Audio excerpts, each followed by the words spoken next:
Assalamualaikum warahmatullahi wabarakatuh. Kembali lagi sama saya. Nah, di sini nih kita akan membahas tentang gerak melingkar. Oke, pasti udah pada tahu dong ya, gerak melingkar itu gerak apa? Gerak yang membentuk berotasi Kak gitu. Membentuk lingkaran Kak. Nah, itu benar banget ya. Gerak melingkar adalah gerak suatu titik, suatu benda titik yang membentuk suatu lintasan yang berbentuk lingkaran. Nah, di mana jari-jarinya itu tetap, hanya saja berubah arah. Nah, kenapa berubah arah? Nah, kita lihat nih. Kan yang dinamakan jari-jari itu yang ini ya. Saya kasih warna biru nih. Ini R. Dari titik pusat ke titik ujung atau kulit dari lingkaran itulah R. Nah, setiap saat itu kan R-nya sama, tapi coba lihat arahnya berlawanan kan. Nah, ini arah yang seperti itu dinamakan radial.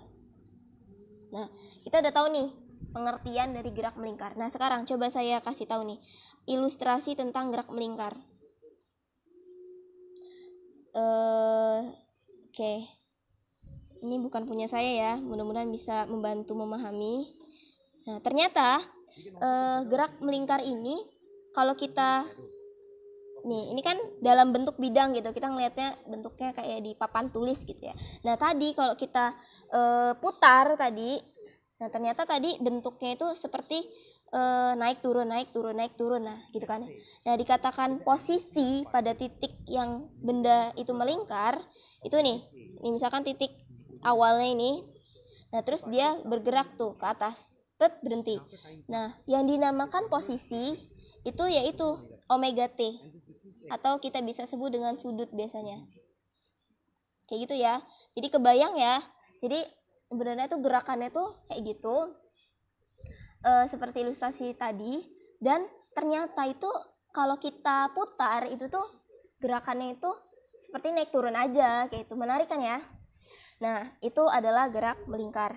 Nah, di gerak melingkar sendiri itu tuh punya komponen-komponen lain gitu. Ada nggak sih kecepatannya? Ada nggak sih percepatannya? Tentu ada ya. Oke, kita di sini saya akan membuktikan.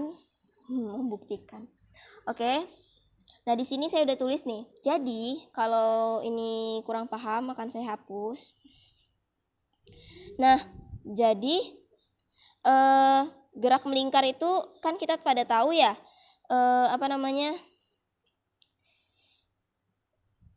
Apa sih namanya itu? Oh ya, persamaan bentuk melingkar itu seperti ini. Nih yang saya kasih gambar nih. Seperti ini ya, nih. Ini maksudnya panahnya ke sini. Kok jadi kebalikannya? Nah, misalkan ada tadinya titik hitam yang tadi diilustrasi itu di sini, lalu dia bergerak ke arah sini. Maka yang dinamakan posisi itu nanti dinyatakan dengan theta. Dan ingat ya, arah theta, sudut itu selalu berlawanan dengan arah jarum jam. Nah, kalau kalian pada lupa nih atau ketuker-tuker mana yang cos mana yang sin, itu saya saranin ini nih. Jadi gini, ingat aja, sin itu demi, cos sami, tan desa, itu udah mendarah daging kayaknya ya. Setiap orang juga pada tahu ya kalau udah belajar trigonometri tentang itu. Nah, jadi kalau kita mau mencari yang di sini nih, kita butuh sesuatu. Nah, ini kan namanya samping ya.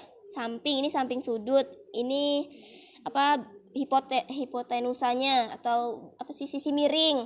Nah, yang dikatakan depan itu ini, ya kan? Nah, berarti kalau kita butuh sami, coba demi nggak ada sampingnya kan. Sami tuh berarti kita pakai cos. Nah, cos theta itu sama dengan demi sami. Samping yaitu X ya kan, ini panjangnya X, saya lambangin ini X per demi sami desa, samping demi sami, samping per miring. Misalkan ini apa? Ini R ya, karena tadi R itu konstan ke arah kemana-mana, besarnya sama tapi arahnya yang berbeda, R. Berarti kalau saya mau ambil X sama dengan, betul dong, ini tinggal kali ke sini. Nah, gitu juga dengan R ya. Nah, setelah itu saya jumlah nih. Saya jumlahin, jadinya kan gini, X kuadrat ditambah Y kuadrat sama dengan R kuadrat. Nah, ini adalah identitas trigonometri, di mana cos kuadrat theta ditambah sin kuadrat theta. Ini kok lupa nih kuadratnya. Itu sama dengan 1. Nah, sekarang nih, ada yang menarik nih. Nih, ketika saya itu mengikat bola dan saya memutarkan, nanti akan muncul gerakan melingkar. Nah, kenapa bisa gitu? Karena adanya gaya sentripetal yang selalu mengarah ke pusat dari lingkaran itu. Nah, bagaimana nih penguraiannya? Nah, di sini saya akan mencoba gitu kan supaya kalian lebih tertarik. Oh iya, sebelumnya bentar.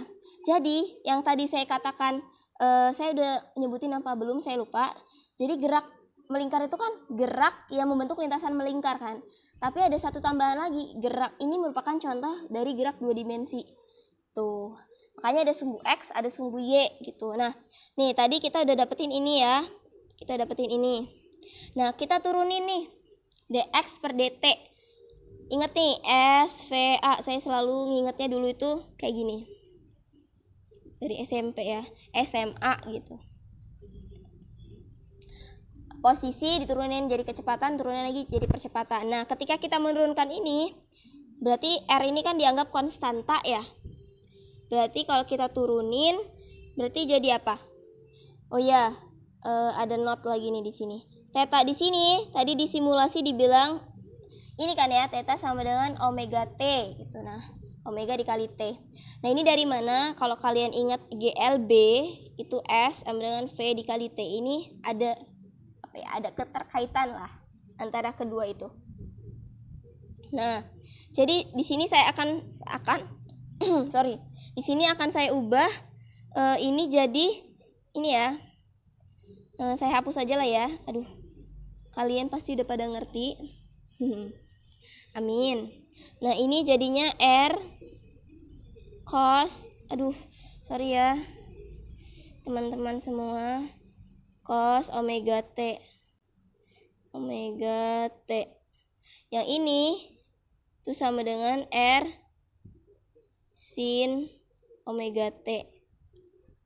Wis nggak kelihatan omeganya. Nah, ketika kita turunkan terhadap T, maka ingat, ini ada aturan rantai. Omega-nya keluar, R, turunan sin, turunan cos apa? Nih, kalau saya selalu sering mengingatnya dengan gini.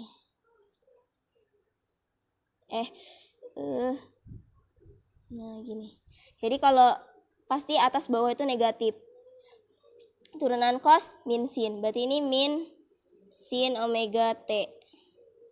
Berarti hasilnya saya hapus aja ya ini ya. Ini jadi ada minnya di depannya. Nah, seperti itu. Nah, begitu juga dengan yang ini. Berarti min belum tentu min ya. Kita turunin yang ada di sini, omega R, turunan sin, nih cos omega T. Nah, oke. Nah, setelah kita dapat, berarti kita mendapatkan kan bahwa ternyata gerak melingkar itu juga mempunyai kecepatan translasinya. Dan di mana kecepatan translasinya itu kalau kita gambar itu di sini. Jadi kecepatan translasi itu kecepatan yang menyinggung titik seperti ini. Nah, gitu ya. Di setiap titik ada. Jadi dia yang menyinggung kulit daripada lintasan bentuk lingkaran tadi. Tuh, jadi kalau kita gambarin lagi di sini, itu misalkan sebentar ya, set. Oke. Nah ini kalau saya gambarin kayak gini, misalkan dari titik ini ke sini. Nah ini komponennya, tadi kan ada X, ada komponen X, ada komponen Y ya. Nah komponen arahnya tadi kan totalnya ke arah sini ya, kata saya ya, yang menyinggung V. Nah ini kalau kita jabarin, ini ada arah ke V, Y, dan ada arah ke VX. Ini gambarnya kurang bagus. Ini menyinggungnya juga nggak terlalu kelihatan menyinggung nih, set. Tapi kira-kira beginilah ya. Jadi itulah kalau saya gambarkan di sini di gerak melingkarnya. Nah, ketika kita turunkan lagi, tunggu, sebelum kita turunkan ternyata R sin omega T ini apa? R sin omega T ini nih, Y ya berarti ya. Berarti nanti itu sama aja dikali dengan Y. Berarti ini saya hapus. Ini itu sama dengan min omega R dikali Y. Ini sambil di screenshotin aja ya, soalnya banyak yang dihapus-hapus, R Y kali Y gitu. Nah, bener gak R sin theta? Ya bener ya. Oh, R-nya udah gak ada lagi, sorry ini R Y. Nah, yang sedangkan yang ini jadinya apa? R cos theta ini adalah X ya, berarti ini omega R sama aja. Nah, ketika saya turunkan lagi nih, tambahin. Ketika saya turunkan lagi,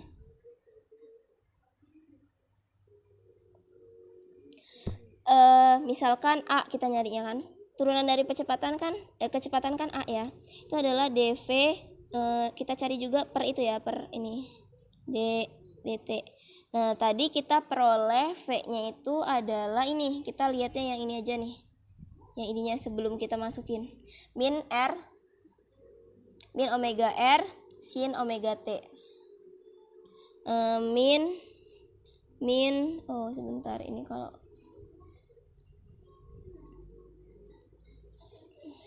min omega R sin omega T. Benar ya? Coba saya cek. Benar. Nah, ini saya turunin nih. Oh iya, salah nih. Bukan salah ini ya, salah penulisan ya. Berarti ini harusnya kayak gini saya nulisnya. Ini D per ini kita kurungin dt. Nah, ketika kita turunin sama, kita pakai aturan rantai juga. Sin omega T. Ini kan kayak misalkan turunan dari 2x, berarti 2 ya. Terhadap X tadi, turunan 2x terhadap X, berarti ini 2. Nah, ini kita keluarin jadinya min omega dikali omega, R-nya tetap, sin omega, sin diturunin jadi cos ya tadi ya, cos theta atau omega T. Ini kenapa ada bintik-bintik ya? Omega T.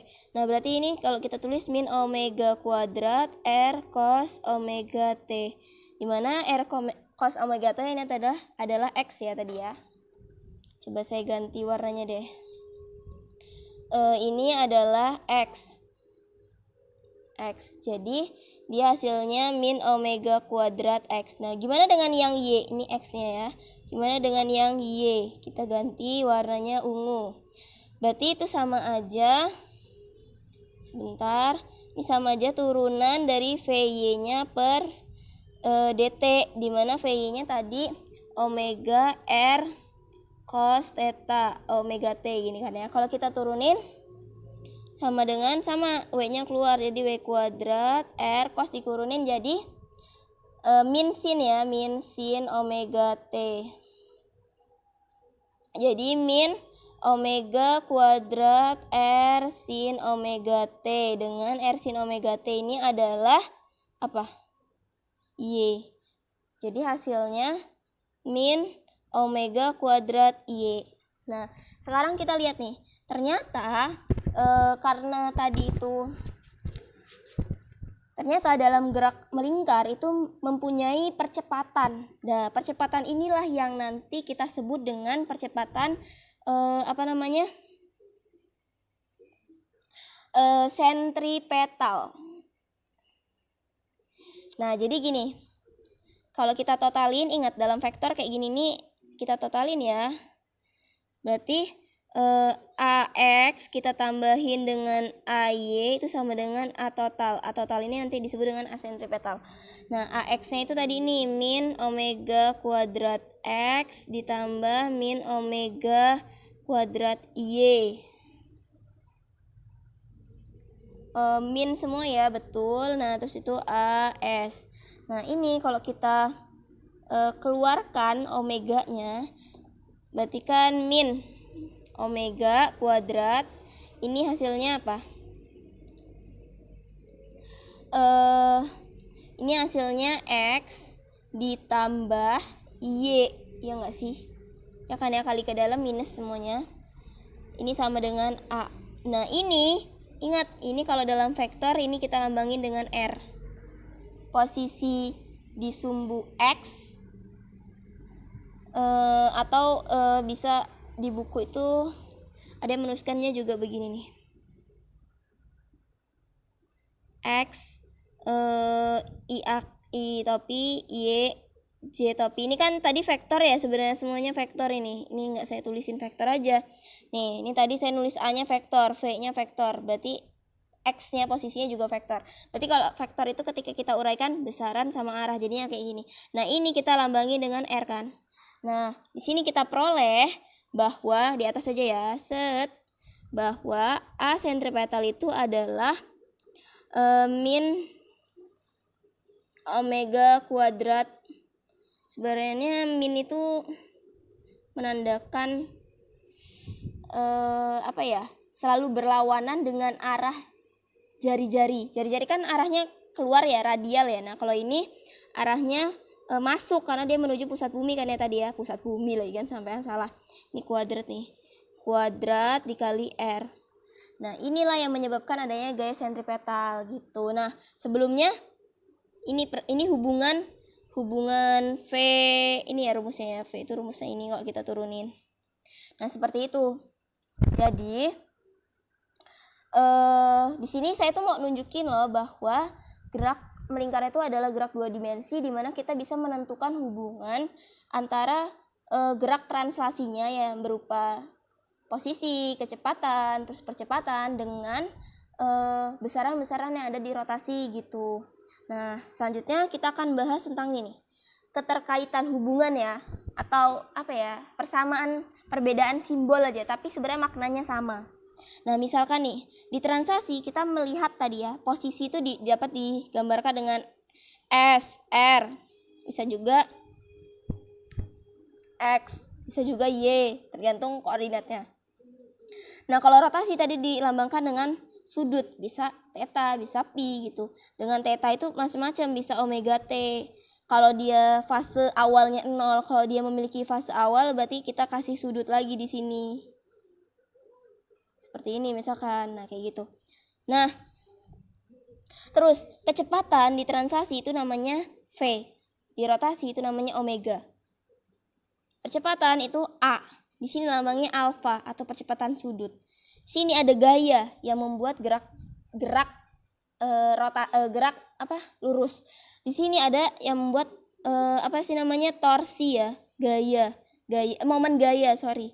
Nah, di sini ada massa, di sini ada inersia. Ini sebenarnya sama maknanya, tapi beda logo, beda simbol. Di sini ada P di sini adalah momentum. Nah, di sini ada momentum sudut, bentuknya L. Di sini ada setengah mv kuadrat eka rotasi, eka translasi. Di sini ada eka rotasi. Dimana M tadi nih, M itu sama dengan I kan, kalau di rotasi nih. V itu sama dengan W. Nah, jadi sebenarnya kalau kalian paham gerak lurus beraturan dan berubah beraturan, itu akan paham gitu. Nah, ketika menuliskan rumus-rumusnya juga gampang nih. Ini kan tadi saya sempat singgung, ini S, V dikali T.